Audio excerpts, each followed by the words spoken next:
하나님 말씀은 열왕기상 13장 23절에서 32절까지의 말씀입니다.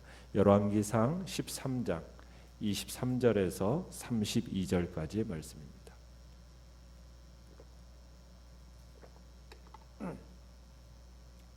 열왕기상 13장 23절에서 32절까지의 말씀 한 목소리로 같이 읽습니다. 시작. 그리고 자기가 데리고 온 선지자가 떡을 먹고 물을 마신 후에 그를 위하여 나귀의 안장을 지우니라.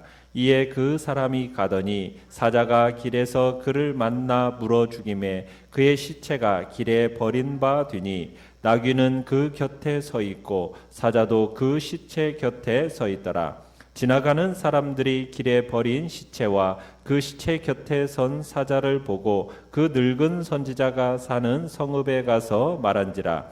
그 사람을 길에서 데리고 돌아간 선지자가 듣고 말하되 이는 여호와의 말씀을 어긴 하나님의 사람이로다. 여호와께서 그에게 하신 말씀과 같이 여호와께서 그를 사자에게 넘기심에 사자가 그를 찢어 죽였도다 하고 이에 그의 아들들에게 말하여 이르되 나를 위하여 나귀의 안장을 지우라. 그들이 안장을 지음에 그가 가서 본즉 그의 시체가 길에 버린 바 되었고 나귀와 사자는 그 시체 곁에 서 있는데 사자가 시체를 먹지도 아니하였고 나귀를 찢지도 아니하였더라. 늙은 선지자가 하나님의 사람의 시체를 들어 나귀에 실어 가지고 돌아와 자기 성읍으로 들어가서 슬피 울며 장사하되 곧 그의 시체를 자기의 묘실에 두고 오호라 내 형제여 하며 그를 위하여 슬피 우니라. 그 사람을 장사한 후에 그가 그 아들들에게 말하여 이르되 내가 죽거든 하나님의 사람을 장사한 묘실에 나를 장사하되 내 뼈를 그의 뼈 곁에 두라. 그가 여호와의 말씀으로 베델에 있는 제단을 향하고 또 사마리아 성읍들에 있는 모든 산당을 향하여 외쳐 말한 것이 반드시 이룰 것임이니라. 아멘. 오늘 말씀의 제목은 취소 버튼은 없고 실행 버튼만 있다라는 제목으로 말씀을 나눕니다. 여로보암을 책망했던 유다에서 온 선지자가 하나님으로부터 중요한 명령을 받았었죠. 그것은 무엇이었습니까? 여로보암을 책망하는 이 예언이 너무나도 중요하기 때문에 이스라엘 그 땅에서는 일체 먹지도 말고 마시지도 말고 왔던 길로도 가지도 말라는 그 명령을 하나님께로부터 받았습니다. 그래서 여로보암이 잘 대접해 주겠다고 또 예물을 주겠다라는 그 제안을 이 유다에서 온 선지자가 거절했었죠. 그런데 베델에 살던 늙은 선지자가 자신도 선지자라는 것을 밝히고 하나님이 천사를 보내어서 이 사람을 대접해서 보내라는 명령하셨다라는 이 거짓을 이 유다에서 온 선지자에게 말하게 됩니다. 그러자 이에 이 유다에서 온 하나님의 사람이 그것에 대해서 확인도 해보지도 않고 그 베델의 늙은 선지자를 따라가죠. 유다에서 온 그 선지자는 그의 말이 거짓인 것을 모르고 가서 먹고 마십니다. 그러니까 유다에서 온 선지자는 나도 그대와 같은 선지자다. 천사가 여호와의 말씀으로 대접하라고 했다. 이 말에 깜빡 속아서 넘어간 겁니다. 그러더니 이에 식사 도중에 하나님의 말씀이 베델의 그 늙은 선지자에게 임하게 되죠. 먼저 유다에서 온 그 선지자가 하나님의 말씀을 불순종한 죄를 책망을 합니다. 그런 다음에 죽어서 조상의 무덤에 묻히지 못할 것이라는 형벌을 선언하게 되죠. 어떻게 보면 유다에서 온 이 선지자는 잠시 여러 가지 욕심에 휩싸여서 사리 판단을 못했던 이 선지자가 어떻게 보면 몽둥이로 한 대 얻어맞은 듯한 그런 기분으로 황급히 그곳을 떠나게 됩니다. 그러나 이미 하나님의 말씀은 선포된 상황이었죠. 내용관찰 문제 1번을 보시면 늙은 선지자의 집에서 떡과 물을 먹고 떠난 하나님의 사람은 어떤 일을 당하게 됩니까? 24절에 보시면은 그가 돌아가던 길에 예기치 않은 곳에서 뭘 만나게 됩니까? 사자를 만나게 됩니다. 그리고 그 사자에 의해서 물려 죽게 되죠. 여러분, 여기서 사자가 길에서 그를 만났다라고 되어 있는데, 그 만나라는 이 단어가 히브리어로 마차라는 단어예요. 이 발견하다라는 뜻이 어떻게 보면 더 정확한 의미라고 볼 수가 있습니다. 그러니까 여기서 만나라는 이 단어는 뭘 우연히 맞닥뜨리다라는 의미보다는요, 좀 더 능동적인 의미로 구하다가 마침내 따라잡다, 찾다가 끝내 발견하다, 이런 의미입니다. 그러니까 여기서 우리는 하나님을 거역하는 자가 당하는 그 심판의 필연성, 이 심판의 필연성을 생각해 볼 수 있는 겁니다. 그러니까 하나님께서는 당신을 거역하는 자를 그냥 간과하지 않으신다는 거예요. 그를 향해 명백한 심판의 도구를 준비하신다는 거죠. 그리고 준비된 그 도구를 통해서 심판하시고자 거역한 그 불순종한 자를 찾으신다는 겁니다. 여러분, 하나님이 찾으시는데 피할 자가 있을까요? 어디에 피할 곳이 있을까요? 없죠. 불순종하고 하나님이 심판하시겠다고 지금 찾으시는 자에게 안전한 곳이라는 곳은 도무지 존재하지 않는 겁니다. 하나님의 심판은 반드시 그를 찾아내서 끝까지 쫓아서 발견해내고, 그리고 그 심판과 징계를 반드시 하나님은 이루어내신다는 거예요. 그래서 불순종한 자는 어떻게 보면은 어디를 가든지 보호를 받지 못하고 심판과 징계를 지속적으로 당하다가 필경에는 파멸에 이르고 말게 되더라는 거예요.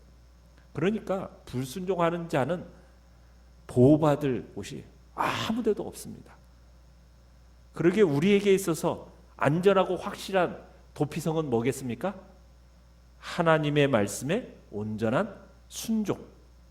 그것만이 우리가 하나님의 심판과 징계로부터 우리가 보호받을 수 있는 확실한 도피성이 된다는 얘기를 우리에게 하고 싶어 하는 거죠. 자, 내용관찰 문제 2번을 보시면은, 자, 하나님의 사람이 길에서 비참하게 죽게 된 이유가 무엇입니까?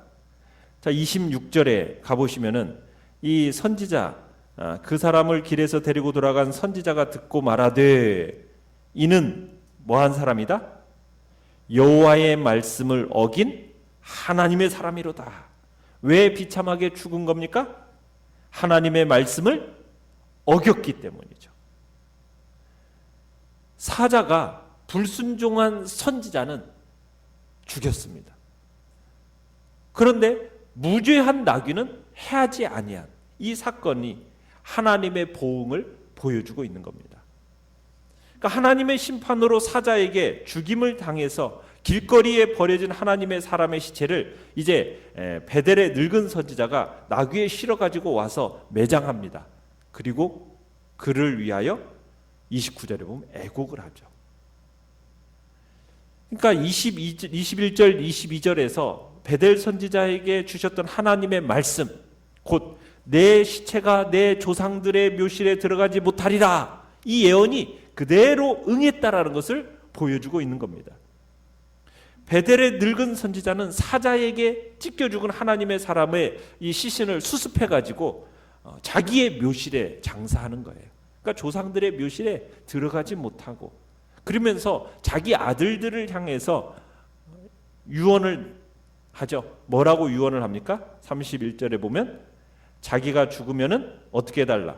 하나님의 사람을 장사한 묘실에 자기도 장사해서 자기 뼈를 그의 뼈에 두게 하라, 이렇게 당부를 하는 것을 보게 됩니다.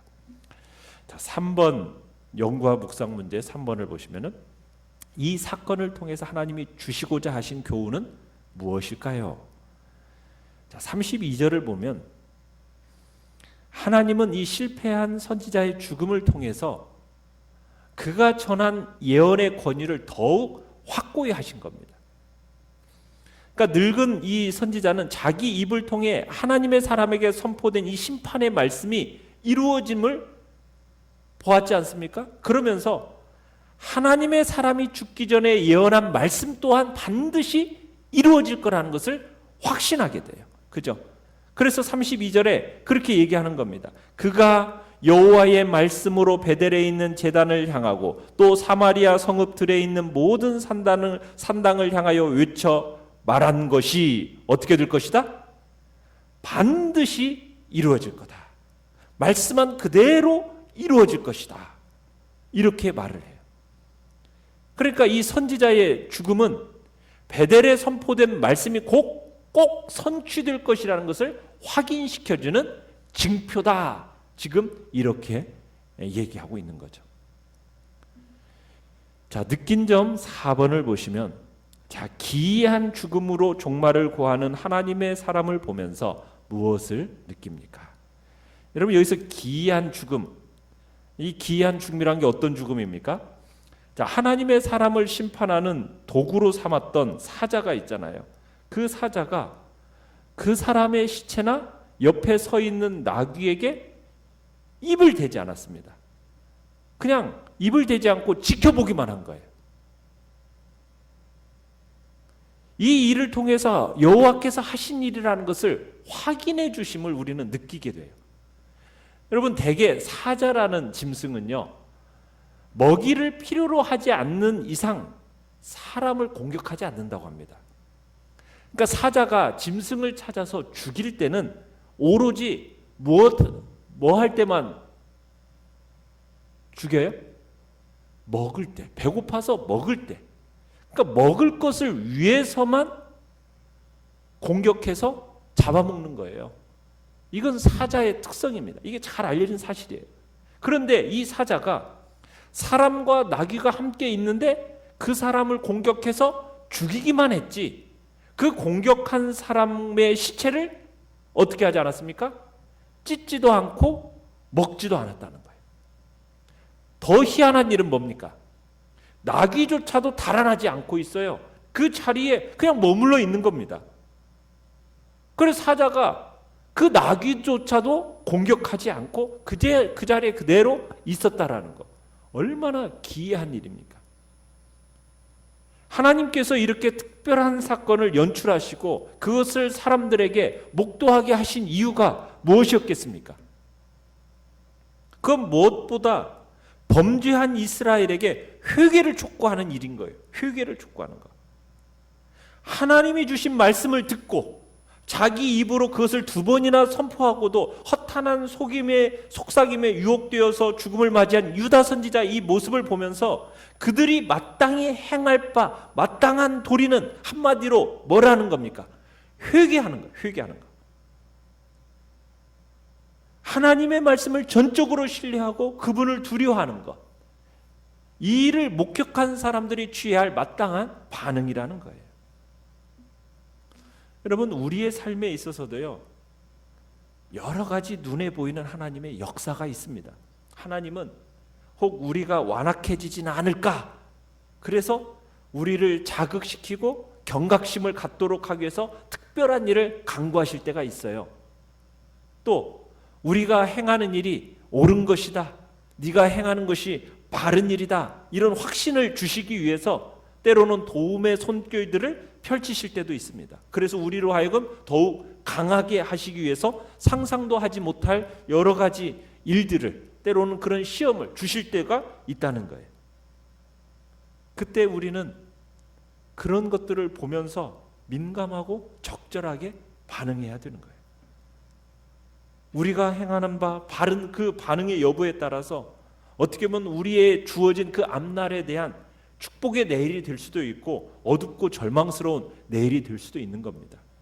그래서 하나님께서 때로 우리에게 기이한 일을 보여주실 때 그 속에서 우리를 향하여 하나님이 들려주시고자 하는 그 복된 음성을 들을 수 있는 그 지혜로움이 우리에게 필요한 거죠.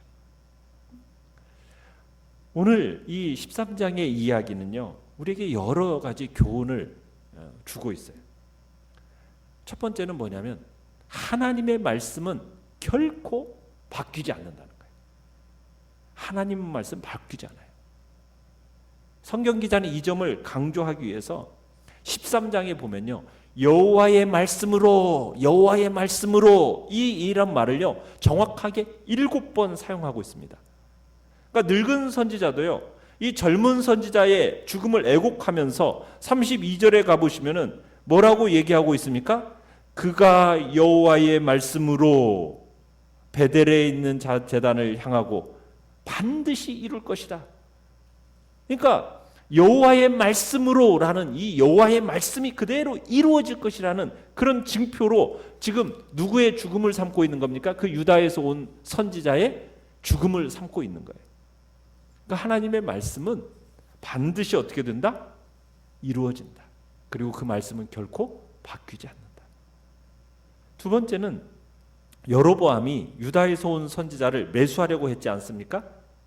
그러면서 자기에게 다가오는 화를 모면하려고 했어요. 여러분, 그것은 모면할 수 있는 일입니까? 없는 일입니까? 그건 모면할 수 있는 일이 아니에요. 모면할 수 있다고 생각하면 큰 오산인 거예요. 늙은 선지자가 하나님께로부터 다른 말이 왔다고 하면서 지금 젊은 선지자의 마음을 돌리려고 이 한 일을 우리가 봐서 알 수 있듯이, 다른 선지자가 나타나서 다르게 선포한다고 해서 하나님의 말씀이 선포된 대로 진행될 것이 바뀔까요? 그렇게 바뀌는 게 아니죠. 선지자도 하나님의 선포된 말씀을 바꿀 수가 없는 거예요. 오늘 우리에게 주신 이 하나님의 말씀은요, 천지가 없어지더라도 말씀이 바뀌어요, 안 바뀌어요? 바뀌지 않습니다. 그래서 주변에 어떤 다른 새로운 계시, 새로운 진리, 여러분, 이런 것들이 나타났다고 하더라도 그런 것에 우리가 현혹돼서는 돼야 안 돼요? 안 돼요. 다 사기극이에요. 우리에게 필요한 말씀은 이미 기록된 이 성경에 이미 다 있다라는 거예요. 세 번째로, 하나님은 자신의 종들에게 선포한 말씀에 대해서 그 말씀을 받은 종들이 먼저 절대적이고 완전하게 순종할 것을 요구하십니다. 하나님의 계획이 수정될 것이 하나님이 수정하신다면은 다른 사람보다도 처음에 그 계획을 받은 종에게 확실히 알려주셨겠죠. 그렇죠? 그러니까 이 젊은 선지자는 하나님의 이 확고한 말씀을 받았고 수정안이 지금 그에게 제시되지도 않았는데 이 베델의 늙은 선지자를 따라갔다가 변을 당하게 된 거예요. 그러니까 하나님의 그 확실한 말씀, 그걸 받았으면은 그분으로부터 다른 말씀이 있을 때까지 어떤 유혹이 와도 우리는 그 말씀을 붙들고 그 말씀에 순종하는 거예요. 그것이 우리의 의무인 거죠. 어떤 것이 하나님의 말씀이고 어떤 것이 유사품인지 우리는요, 그것을 구분해낼 지혜력과 분별력이 굉장히 필요한 시대를 우리는 살아가고 있습니다.